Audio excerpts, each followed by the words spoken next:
Radio Free 102.3 KJLH. It's your nephew from your favorite Uncle Ricky Ruckus, and I'm here with actor, director, philanthropist, a model, a author. It's too much to name. The great Christina Cooper. How you doing? I'm doing good. Thank you for having me. Thank you for coming to kick it with us here in the, Stevie's house. That we like to call it sometimes. Well, I like to call it. All right, what first got you into acting? What was that? What first got it? Well, actually, my dad, shout out to my dad, he's somewhere over there. My dad, he used to take us, me and my little sister, to the $3 movie theaters every Sunday. That's fire. And, or every other Sunday. And I just remember being super inspired by just what was being played on screen, and sometimes going through, your own trials and tribulations in the real world. It's like watching movies is a good way to get away from it. And that was a way that I kind of fell in love with it first. Yeah. And then my first project that I did was, I started off doing background actually, which a lot of people don't know. I did do background for a little bit. And then my first TV role was on Netflix's Dear White People. And I played Miko in, I forgot what season. Was it season 1? Well, I played Miko on Dear White People. And then the director, Tina Mabry, it was a African-American female director, and that was the first time I've ever seen that, ever. That lit you up. Yeah. So I was like, we could do this? Okay. So that inspired me, honestly, to get, behind the camera. I wrote my first script, ended up directing, producing it, and then that was my first project, which was South Central Love, and then that's kind of just going with the flow. That's dope. All right. So, what made you really want to take control of, your own destiny? You could have really just started acting but you really, went hands-on with everything. Was it seeing the female director? Yeah, that inspired me a lot. And then that inspired me to kind of put it in my head a little bit. But then I was watching, it was one random day I was watching Baby Boy by John Singleton, and then I saw it was written by, directed by, produced by John Singleton. So I was I can do that too. So I was because I was at that point before I did South Central Love, I was I utilized Instagram a lot, when it came out. So I'll DM people, hey, are you interested? John Singleton?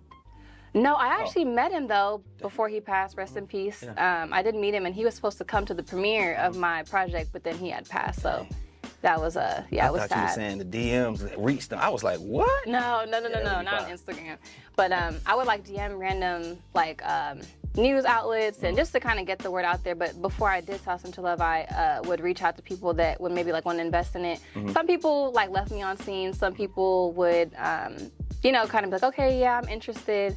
And then maybe wouldn't get back to me or, kind of thing. So I was let me just try to do it myself. So at that time, I was working 2 different jobs. I didn't have a car yet, so sometimes my dad would help me, with returning the equipment, or I'd have to catch the bus. So it was a lot, but got through it, and BET ended up picking it up. So it all kind of worked out by the grace of God. So. All right, so you're a woman of many hats. How do you balance all this out? Without losing yourself, because you can get you got to live life too and do right. I don't even know, honestly. I feel I'm still kind of learning that a little bit, how to balance everything. But I try to make some self-care time. I'm working on that because I noticed that mental health is just important in general, especially in our community. And I feel in the entertainment world it's important too, because it's just a lot that comes with it. Even with acting, sometimes you have to jump into an emotional character and you have to go to a dark place, and then it's hard to kind of mentally get out of that. So I'm working on that a little more this year. That's important. That's important. You might do some therapy now. Therapy is good for us. I might need some therapy. There you go. Therapy. If you could work with, I'm gonna give you 3. If you can work with one actor or director, 3 of them. Okay. Give me your top 3. It can be an actor. It could or be mixed up. Okay. Mixed up. Viola Davis. That's so fire sure. that you said that first. Yes, I love her. I met her once too. Actually, I met her twice. I met her once. Yeah. At a pretzel spot in the mall. What? I'm in line, order my pretzel, step back, and she's standing there with her daughter. I'm like, I love her. That was kind of crazy. Yeah. What did you meet at? Was it was at a work event thing. Oh, okay. Yeah, it's a Producers Guild thing. She was screening her, what movie? I think it was Woman King, the Woman King movie. Yeah. So her, I know Denzel, I don't know how much longer he said he's going to be doing stuff, but Denzel Washington is always, that's the favorite. Yeah. And then Ava DuVernay, I would say, as a director. Yeah, and she's from LA too, so that's kind of cool. Fire. Yes. So now, let's talk about Sugar Baby, because I haven't had a chance to check out the whole thing yet. But I checked it out, and it looks as if, like, you a Sugar Baby. Yeah. But Lance doesn't look like an older guy, you know what I'm saying? Yeah, and I think someone too was saying that on set, like, that they thought maybe Y'all look like a it would regular be couple. someone. Oh, yeah, it'd be like it was someone that was saying that maybe like, because normally the Sugar Baby thing is like a young and then like a older, a silver fox, like with the gray hair, But I don't know. I'm not sure why they casted that. Would you date a silver fox? I don't know. I'm not too sure. I'm not too sure. I mean, I don't judge, but I don't know. I've never dated that older, so I'm not too sure. And you also an author. What inspired you to start writing books? I think because I'm half Jamaican, we just do 100 jobs. Yeah, no, really. I don't know. I think it first started was my South Central Love movie. I just turned that into a book, and then from there I was like, just kind of started, just like whatever I could kind of like teach, like knowledge-wise, like that I knew, because I'm still learning. I don't know a lot of stuff, but like with modeling, I have like a book on like how to get signed, how to get into acting. You know enough to write a book. You know a lot.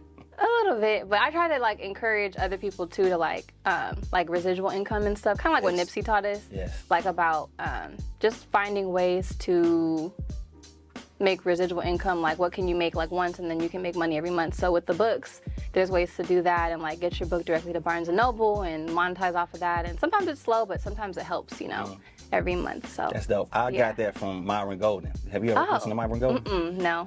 Google Myron Golden, YouTube. He's just a motivational speaker, but he said that. Create something that you can create one time and sell it forever. Oh, see? So I wrote a book. I did the same thing you did. See? Yeah. There you go. Yeah, look.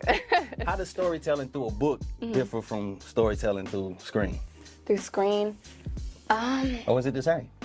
I think it's similar, but I feel like with books sometimes it can be, well, some people might argue that it could be more detailed, like with a book, but I feel like it just depends on like your not only budget, but like your vision, because sometimes I feel like a movie that is on screen that you're like visually doing, you can play more with it. So if you have that vision, you can like make it more detailed or kind of give a different perspective. And for me, visually helps me because I like to like visually see things. It helps me understand it better. Yeah. And a team too. And a good team. Yeah, you got a good team. All right, what advice would you give to a young woman trying to break into the industry or like acting? Yeah, well, any or industry, because you're in a bunch of industries. Because they looking at you, Man, I want to be like her. Oh, I would say to believe in yourself. It sounds so generic. I feel like I always say that, but I think it's important to believe in yourself, even when nobody else does, because it's going to be a lot of people that won't believe in you, especially when you're first, starting off. So you kind of have to believe in yourself and keep pushing for yourself. Yeah. And I believe in like manifesting too a lot. Like a lot of the things that I put on my vision board like 5 years ago are kind of happening. So I feel like that's something too that I feel like if I knew as a young girl, I would have been started. So I think that's important too. That's fine. All right, speaking to the young women also, being a model, how do you stay grounded in an industry that's really about image? I know that's kind of rough. Yeah, I don't really model that much anymore, but the last thing I did was I think for Uggs, but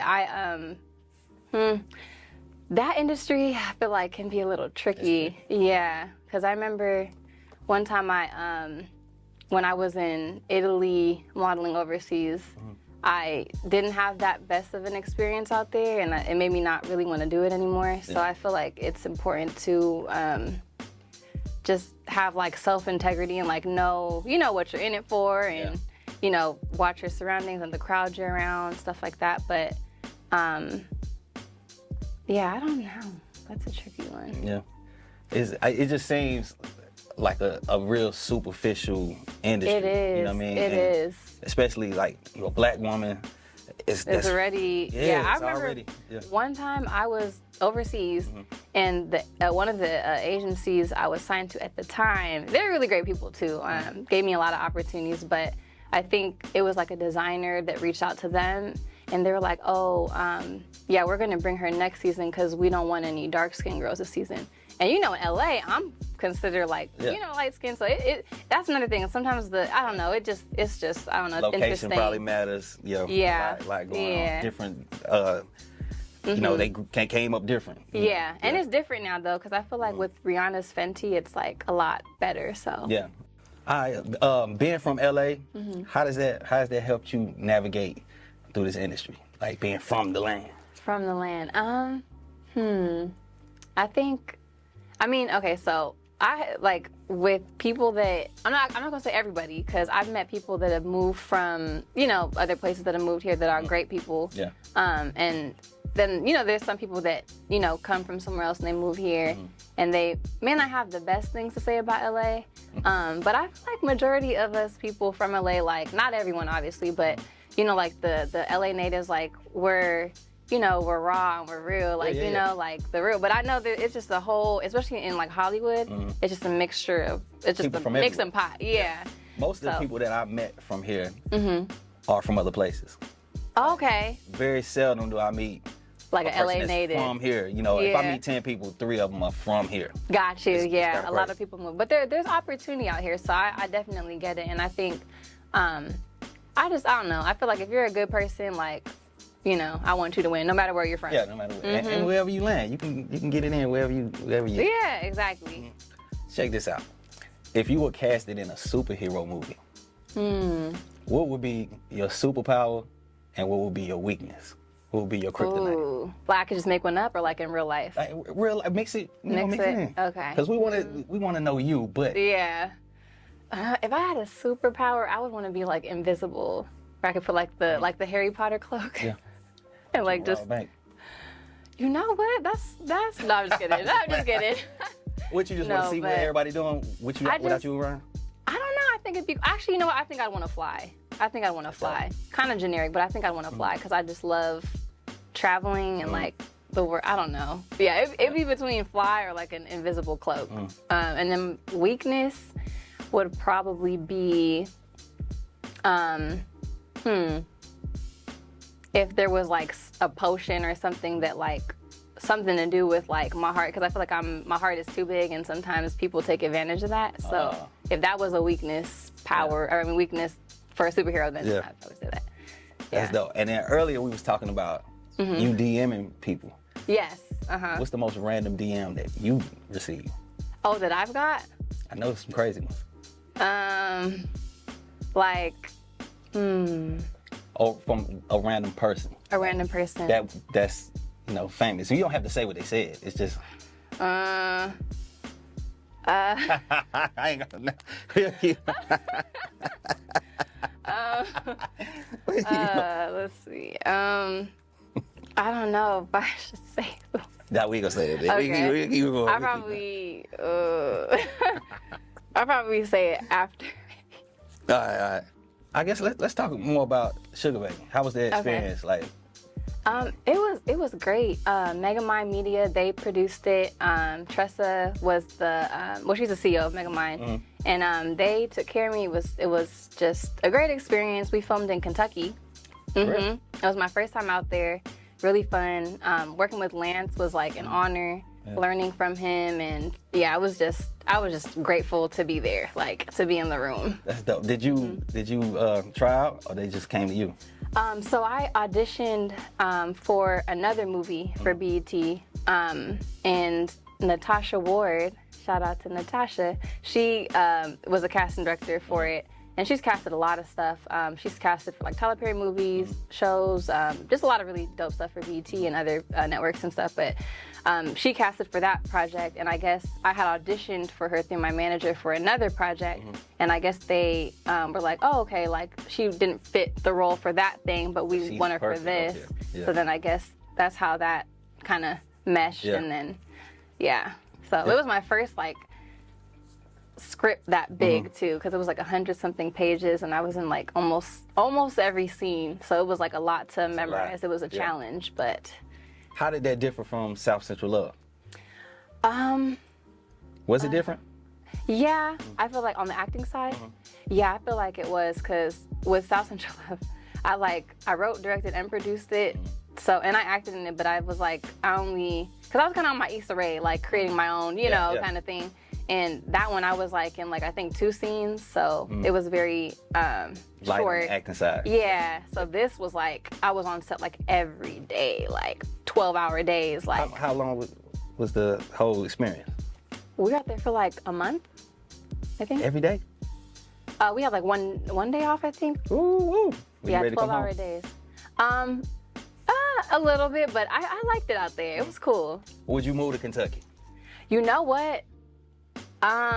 If my family wasn't out here, I probably maybe would, because it's cheap out there. But the only thing is, I heard they have really bad tornadoes, so I'm like, I don't know. Some storms coming through. Yeah. They coming through. We went into a grocery store out there, and there was like tornado holding rooms in the grocery store. That's why I was like, oh no.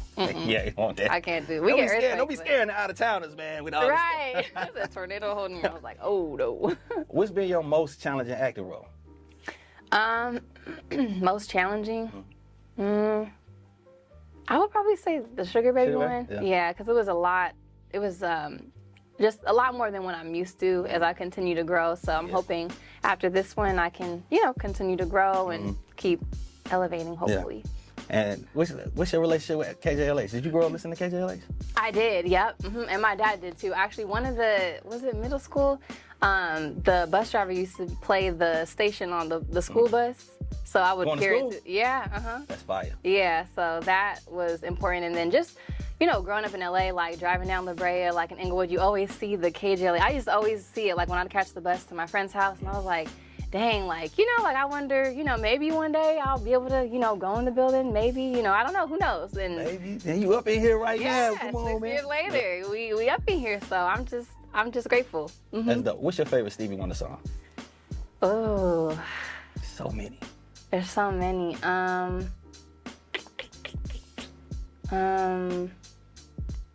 Everybody got. What's that? Dad, what's the one you used to play? I don't know the title of it. The one you used to play all the time in the car. The one with the reggae beat. Oh, yeah. Master Blaster. I like the reggae beat. What was it called? Master Blaster. Oh, okay, yeah. Yeah, that's my, because he listens to that.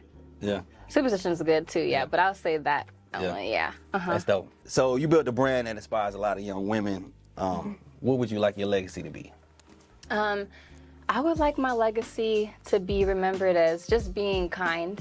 I think it's important to be kind. It's a lot of, mean people in the world, and people just going through stuff. And I think it's important for young women to, remember to be themselves, but to also just be kind, be gentle, and, overall just be a good human being.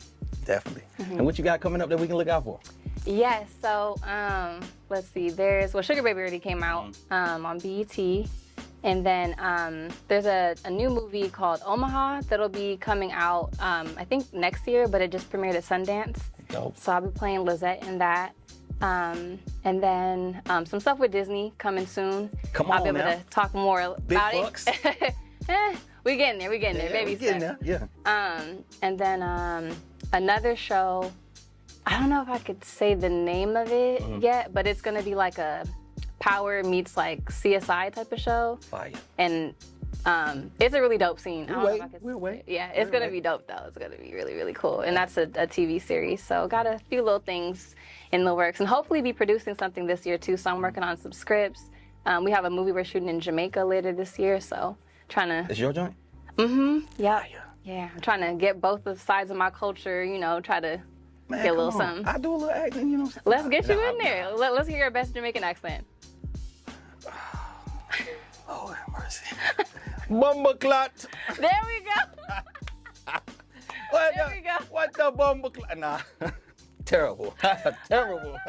Not bad. Yeah, so, hey, man, it's your nephew from your favorite Uncle Ricky Ruckus, here with Christina Cooper. Kicking it, KJLH. You know how I do it. It's Unplugged.